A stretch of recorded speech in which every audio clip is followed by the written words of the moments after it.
Olivia Jenkins adjusted her simple floral dress as she entered Hartwick's, the most exclusive department store in the city. The marble floors gleamed under crystal chandeliers, and the air smelled of expensive perfume. She normally wouldn't shop here, but today was special, her 5th wedding anniversary with Michael. Michael had always been mysterious about his work. Investment consulting, he'd say vaguely when asked. They lived comfortably in their modest suburban home, drove reliable but unimpressive cars, and generally kept to themselves. Olivia loved their life, even if she sometimes wondered about the long phone calls Michael took in his home office. She made her way to the men's section, searching for a tie to match the watch she'd been saving for months to buy him. The silk ties displayed on illuminated shelves cost more than her weekly grocery budget, but Michael deserved something special. "Excuse me, are you lost?" The voice was sharp, dripping with condescension. Olivia turned to face a tall woman with perfect blonde hair and a designer suit that probably cost more than Olivia's car. Her name tag read Victoria Harrington, store director. "No, I'm shopping for my husband," Olivia replied with a polite smile. Victoria's perfectly plucked eyebrows rose. "I see. Well, our merchandise starts at $500. The discount outlet is across town." She didn't bother lowering her voice, and several nearby customers turned to watch. Olivia felt heat rise to her cheeks. "I'm aware of your prices. I'd like to see that blue tie, please." She pointed to a navy silk tie with subtle silver accents. Victoria laughed, a sound like breaking glass. "That's a limited edition Valentino." "Perhaps I wasn't clear. Is there a problem here?" A new voice joined the conversation. A woman in her 40s with an elegant pantsuit and a diamond brooch approached. The tag on her lapel read Eleanor Wright, owner. "Mrs. Wright," Victoria straightened immediately. "I was just directing this person to a more suitable establishment." Eleanor's eyes narrowed. "I don't recall that being part of our customer service protocol, Victoria." By now, a small crowd had gathered, including 3 women in designer outfits who were clearly friends of Victoria's. They whispered behind manicured hands, eyes flickering dismissively over Olivia's department store dress. "She clearly doesn't belong here," one of them said loudly enough for everyone to hear. Olivia's hands trembled. She should leave, save herself the humiliation. But the image of Michael's face when he opened his gift kept her rooted to the spot. "I can afford the tie," she said quietly. Victoria snorted. "Right, and I'm the Queen of England." The crowd grew, customers pausing their shopping to watch the spectacle. Olivia had never felt so small, so out of place. The weight of judgmental stares pressed down on her shoulders. Just as she was about to admit defeat and leave, her phone rang. Michael's name flashed on the screen. "Honey?" His warm voice was a lifeline. "Where are you?" "I thought we were meeting for lunch." "I'm at Hartwick's," she whispered, turning away from the audience. "But I should leave." "Hartwick's?" "Stay." "There. I'll be right over." There was an unusual urgency in his voice. Little did Olivia know that her ordinary anniversary shopping trip was about to shatter the carefully constructed world she thought she knew, and reveal a truth that would leave everyone in that store speechless. 20 minutes felt like an eternity, as Olivia endured the continued whispers and stares. Victoria had returned to her post, but kept shooting triumphant glances in Olivia's direction. Eleanor Wright had apologized quietly before being called away to handle another matter, leaving Olivia alone amidst the wolves. "I bet she's just here to steal something," one of Victoria's friends stage whispered. "Or looking for a rich husband," another replied with a cruel laugh. "Too late for that." Olivia clutched her purse tighter, fighting back tears.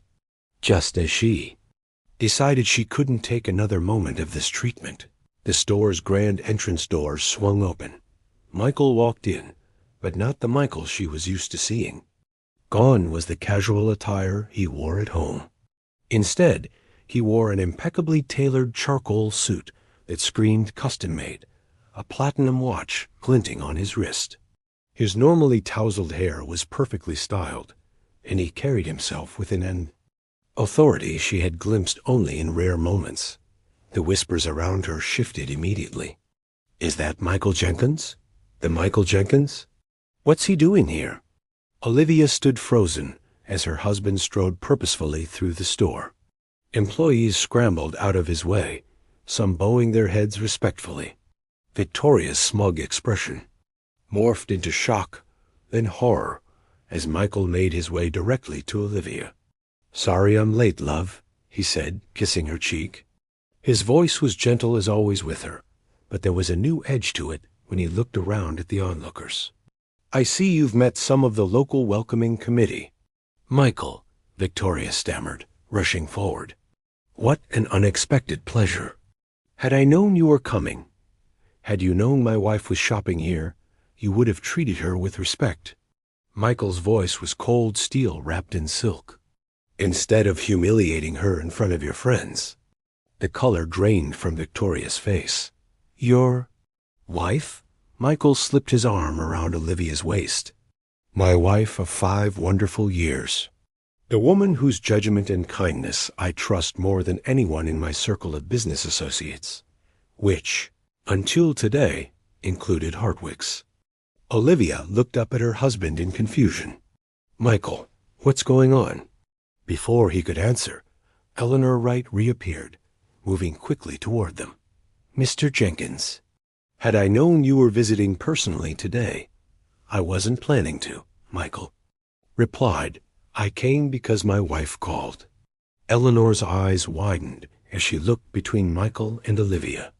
"Mrs. Jenkins, I cannot apologize enough for any discomfort you experienced in our store." Victoria stepped forward, her voice honeyed with desperation. "Michael, there's been a misunderstanding, Miss Harrington." Michael cut her off. "There's no misunderstanding. I heard everything over the phone. You should know that Jenkins International owns 40% of Hartwick's shares as of last quarter." A collective gasp rippled through the gathering crowd. Even Olivia couldn't hide her shock. Jenkins International was one of the largest private equity firms in the country, known for its ruthless efficiency and the reclusiveness of its founder and CEO, apparently, her husband. "I've kept my personal and professional lives separate for privacy," Michael explained quietly to Olivia, his eyes never leaving hers. "I wanted to be loved for myself, not my bank account. You gave me that gift, Olivia. You never once asked for more than I offered." As the truth sank in, Olivia realized why Michael had always been so vague about his work, why he took so many private calls, why he sometimes disappeared for business trips that he never elaborated on. Her simple, modest husband was one of the wealthiest men in the country, and he had just revealed this fact to defend her honor. The next few minutes passed in a blur. Victoria was escorted to the back offices by Eleanor, who kept apologizing profusely. The whispering crowd had transformed into a sea of shocked faces, with several people attempting to introduce themselves to Olivia, as if they'd been friends all along. Michael gently guided her toward a private elevator at the back of the store one Olivia hadn't even noticed existed. "I think we need to talk," he said softly as the doors closed, shutting out the chaos. The elevator opened directly into an elegant suite on the top floor, furnished with plush sofas and offering a panoramic view of the city. A private shopping area for VIP clients, Olivia realized. "I should have told you," Michael began, running his hand through his hair, a gesture so familiar it helped ground Olivia in this surreal moment. "I wanted to so many times. Why didn't you?" Olivia's voice was barely above a whisper. Michael sat beside her, taking her hands in his. "Before I met you, every relationship I had was tainted by my wealth. Women saw my bank account, not me. Men wanted business connections. not friendship. His eyes, always honest, held a vulnerability she recognized. Then I met you at that community garden fundraiser, wearing that paint-splattered overalls completely unimpressed when I tried to donate anonymously. Olivia remembered that day. She'd been organizing the event and had suspected he was trying to show off without taking credit. I told you we needed volunteers more than money, and I fell in love with you right then, Michael smiled. When you insisted, I actually planned something instead of just writing a check. You never treated me differently, even when I deliberately downplayed my circumstances. So our house, our cars, our life, all real, just selective, Michael admitted. The house is actually one of my favorites among my properties. I do work from home, managing my company. Those trips were board meetings and investment reviews. I just never mentioned the scale of it all. Olivia's mind reeled with revelations. The mysterious phone calls, the secure office, the way certain restaurants always seem to find a table for them despite being fully booked. Are you angry? Michael asked, his confidence faltering. Olivia considered the question carefully. Was she angry? Confused, certainly. Overwhelmed, absolutely. But angry? I married you, not your bank account, she finally said. I would have loved you if you were truly just a middle manager at some investment firm. I love the man who brings me coffee every morning, who remembers to water my plants when I forget, who still leaves me silly love notes in my lunch bag. Relief washed over Michael's face. He pulled her close, his expensive suit, jacket absorbing her tears. Though I admit, Olivia added with a watery laugh, I'm struggling to process that my husband could apparently buy this entire building on a whim. Only part of it, Michael corrected with a smile. And I wouldn't. Bad investment. A discreet knock interrupted them. Eleanor entered with a tray of tea and an envelope. Mr. Jenkins, Mrs. Jenkins, please accept our deepest apologies. The board has been notified of today's incident. She placed the tray down and handed the envelope to Olivia. This is a store credit for any items you wish to purchase, with our compliments. After Eleanor left, Olivia opened the envelope and gasped at the amount. Michael, this is excessive. He shrugged. It's their way of damage control. Victoria has been problematic for a while, apparently. This was the final straw. Will she lose her job? Olivia asked, suddenly concerned. Michael studied his wife's compassionate expression with admiration. That's entirely up to you. Up to me? Olivia echoed, surprised. Why would her job be my decision? Michael leaned back, studying her with that thoughtful gaze she knew so well. Because you're the wronged party. And because I want you to understand the influence you now have, whether you want it or not. Olivia stood and walked to the window, gazing down at the busy street below. People hurried along, unaware of the drama unfolding above them, unaware that their lives could be drastically altered by decisions made in rooms like this. I don't want that kind of power over someone's livelihood, she said quietly, even hers. That's why I love you, Michael replied. But the reality is, my position does come with influence. And now that people know you're my wife, they'll treat you differently. Some better, some worse, all with motives. Olivia turned to face him. Is that why you kept me hidden? To protect me? Partly, Michael admitted. But selfishly, I also wanted to keep what we have pure. Once people know, everything changes. As if on cue, Olivia's phone buzzed with a text from her friend Diane. Oh my God. Just saw you and Michael Jenkins trending on social media. Call me ASAP. It's already happening, she whispered, showing Michael the message. He sighed. I'm sorry. We can still maintain some privacy, but yes, this will change things. He joined her at the window. So what do you want to do about Victoria? Olivia thought about the humiliation she'd felt, the cruel words and judgmental stares. Then she thought about Victoria's face when she realized her mistake, the fear, the shock, the desperate backpedaling. I want to talk to her, Olivia decided. Not to gloat or threaten, just to talk. Michael raised an eyebrow but nodded. Eleanor, he called, and somehow the store owner appeared almost instantly, as if she'd been waiting just outside. Please, ask Miss Harrington to join us. Minutes later, a subdued Victoria entered the suite. Gone was the haughty confidence, replaced by nervous tension. She couldn't quite meet Olivia's eyes. Mrs. Jenkins, she began stiffly, I want to apologize for my behavior. Would you be apologizing if I weren't married to Michael? Olivia asked simply. Victoria's silence was answer enough. Please sit. Olivia gestured to a chair. Surprised, Victoria perched on the edge of the seat. I'd like to know why. Why treat anyone that way, regardless of who they are or what they can afford? Victoria's perfectly manicured hands twisted in her lap. It's just how things work.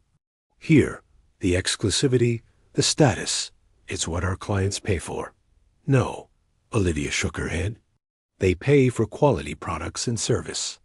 Cruelty isn't a luxury item, Miss Harrington. For the first time, Victoria looked directly at Olivia. You don't understand this world? I understand human decency, Olivia replied. And I think you do too, somewhere beneath all this.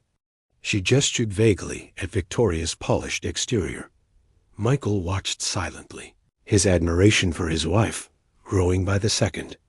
I don't want you fired, Olivia continued, but I do want you to reconsider how you treat people. All people. Victoria's shoulders sagged slightly, a crack in her perfect posture. The board won't see it that way. They'll want someone's head for offending Mr. Jenkins. Michael? Olivia turned to her husband. He smiled. I think my wife has made her wishes clear. Eleanor, he called, and once again the owner appeared with uncanny timing. Mrs. Jenkins feels that termination would be excessive. Perhaps a reassignment, and some customer service retraining would be more appropriate. Eleanor nodded briskly. Of course, Mr. Jenkins. As Victoria was escorted out, looking both relieved and confused, Olivia felt a strange weight settling on her shoulders, the weight of influence she had never sought, but now couldn't escape. Are you ready for this new life? Michael asked gently, seeming to read her thoughts. I don't know, Olivia answered honestly, but I know I still want to buy you that tie for our anniversary. Michael laughed, the sound warm and familiar in this unfamiliar setting. Let's go shopping then, together. No more secrets.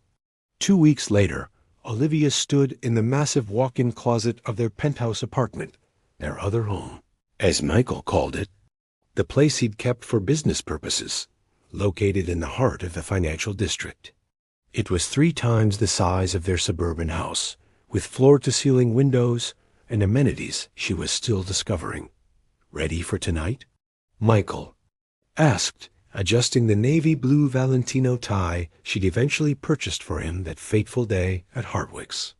Olivia smoothed down her new dress, a simple but elegant black gown that cost more than she'd ever spent on clothing before. As ready as I'll ever be. Tonight was their first official public appearance as a couple since the Hardwick's incident. A charity gala benefiting education for underprivileged children, a cause Olivia had always supported through volunteer work, and one Michael, she now knew, had been silently funding for years. You don't have to do this, Michael reminded her. We can maintain our quiet life. I can make that happen. Olivia smiled at him. And hide away forever? No. I married all of you, even the parts I didn't know about. The revelation of Michael's true identity had sent shockwaves through their social circles. Olivia's phone had exploded with messages from old acquaintances suddenly eager to reconnect. Her mother had called, breathless with confusion and excitement. Even her former boss had reached out, unsubtly inquiring if Michael's company had any open positions.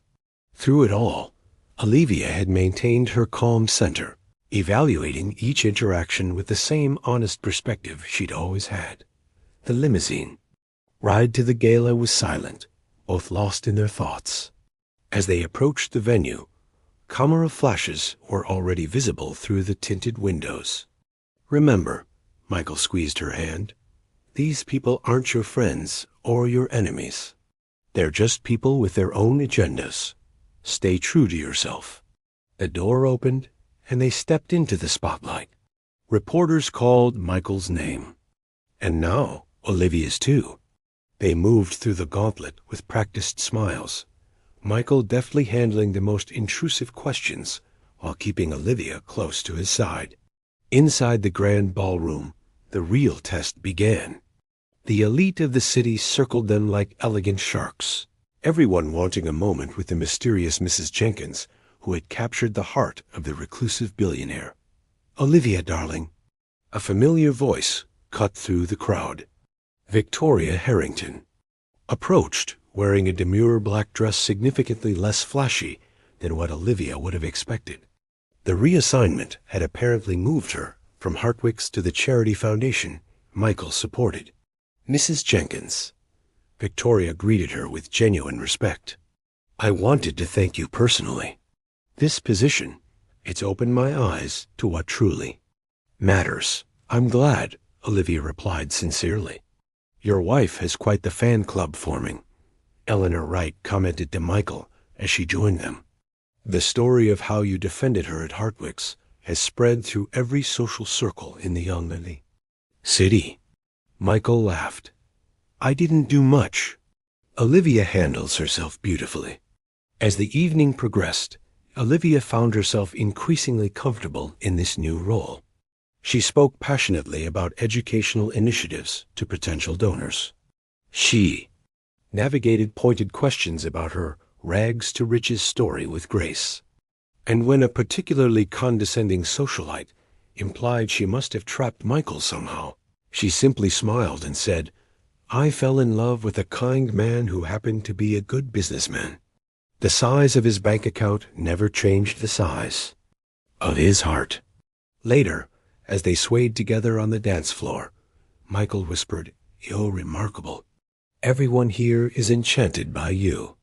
"Not everyone," Olivia murmured, nodding toward a group of women, watching them with thinly veiled envy. "Especially them," Michael chuckled. "You've done what they've tried to accomplish with money, status, and connections.